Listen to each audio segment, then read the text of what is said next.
You return to your home after a long, tiring day and turn on the TV to unwind.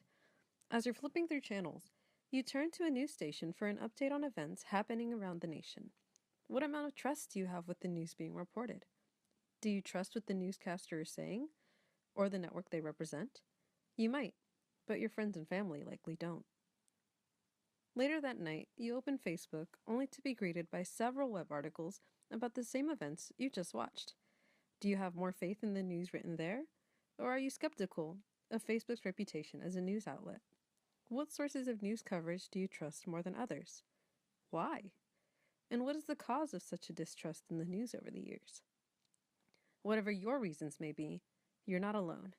In perceptions of media and media effects, there was a large leap from 14.6% of people distrusting news in 1973 to 41% in 2006. In a news article released in the Pew Research Center's Journalism Project in 2018, Katerina Matza went deeper into what people distrusted. According to this article, people were most likely to distrust written works than they were to distrust those seen on TV or on social media. She later went on to argue that where people got their information from was as important as what their information was. In this image taken from the article, you can see that over half of all media users assume that the news they are receiving is inaccurate. You can also notice that the most untrusted form of media is print. This comes as a surprise, since print was the first source of widely spread news. Another graph obtained from the same source shows that 43% of American adults will use Facebook as their main source of news, despite an overall distrust in social media at 42%. So why do we continuously look for news like this if we don't believe it to be true? When did this all begin? Let us go back in time and take a look at the first type of clickbait. Two highly popular newspapers, William Randolph Hearst's New York Journal and Joseph Pulitzer's New York World, were in fierce competition with each other. To draw in more readers to their particular paper, sensational, attention-grabbing headlines were often used. The late 1890s found both papers at their sensational peak, as articles highlighting the Spanish-American War littered every page with little evidence to back up most of the claims. The explosion of the USS Maine, which set off the war, was the most publicized. Pulitzer's New York World had a front-page headline exclaiming, "Maine explosion caused by bomb or torpedo," with accompanied drawing of the ship exploding with debris and bodies flying in all directions. Hearst's New York Journal went so far as to post a front-page announcement offering a $50,000 reward for the detection of the perpetrator of the Maine outrage, under a headline that read, "Destruction of the warship Maine was the work of an enemy." The point of these, at times, outrageous claims was less about supplying the public with truthful information than to sell more newspapers than the opposition. The term that was given to this type of sensational news reporting was yellow journalism. Obviously, much has changed since the times of newspapers and yellow journalism, but interestingly, during the days between the advent of this prehistoric clickbait and those of television news dominating the spread of information, the level of trust that the public placed on information media did not appear to show any significant change. But, between the 1970s and the modern day era of clickbait and fake news, mistrust has well over tripled. Why is that? What caused attitudes to change? The popular theory is that, up until the advent of the internet and 24-hour news, finding out about events happening around the globe came from one source and one source only: mainstream news channels. But as news became more and more accessible and the number of people writing and sharing current events and opinions grew, so did the mistrust in the mainstream media. As time has progressed, so has our way of finding out information, and there is an overabundance of mediocre to downright horrible sites that report on news in such a polarizing way so as to cater to a specific audience and a specific political slant. We all know that Fox News and CNN are horrible spawns of Satan, depending on which side of the political line you toe, but for every left-leaning news outlet or right-slanted media site, there is a BuzzFeed or Rebel Media that exists simply to report on news in such a politically slanted way that, instead of reporting the truth, they end up blurring the lines of what honest reporting means.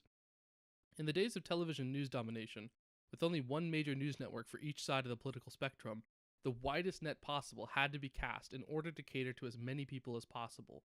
When news consumption happened at a very specific time of day, every day, and through one media outlet, there simply wasn't an avenue for journalists such as Milo Yiannopoulos to spray word vomit onto his keyboard and call it journalism.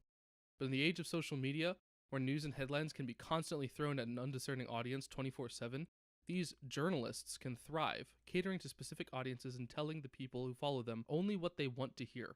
And in order to stay in power, these sites and journalists, instead of reporting on the truth themselves, throw around buzzwords like fake news and bigots to decry any source of media that disagrees with their truth in order to validate the ideologies of those listening in. This is an apple. Some people might try to tell you that it's a banana. They might scream banana, banana, banana over and over and over again. They might put banana in all caps. You might even start to believe that this is a banana. But it's not. This is an apple.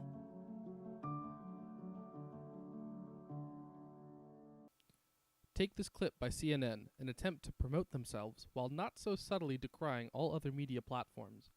In an era where the primary attempt to promote oneself and one's own platform is to decry all others, is there any wonder that mistrust in the media has grown? Many also point to influential members of society, such as Donald Trump, and their decrying of media as fake news and as using alternative facts as key factors in the growing mistrust of mainstream media outlets. As it becomes more and more popular to talk about how horrible the media today is, it becomes easier and easier to see how many can come to the conclusion that the media is lying to you.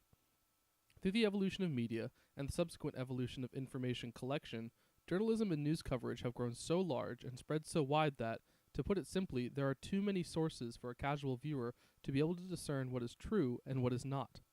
Fake news continues to spread, and it will continue to lead to the growing mistrust the public feels towards mainstream media. A lot of steps have been taken to combat fake news and make platforms more reliable for their viewers. One main example of this reform is Facebook. Facebook and its creators have been in the news a lot recently, and its creator, Mark Zuckerberg, has started a new initiative to eliminate or make viewers aware of fake news. One of the biggest changes includes adding trust indicators to the context button that provides more information on posts. In Facebook's newsfeed, this change really began to take effect after the US presidential election. Many people pushed that fake news had influenced many votes. In conclusion, even though fake news has been around for many years and for many stories, we recently started to take a hard look at how it influences our everyday life. The way people look at news has changed because they have started to distrust what they were being told. With so many news platforms to get information from, there are equal enough ways to find something different about the same story.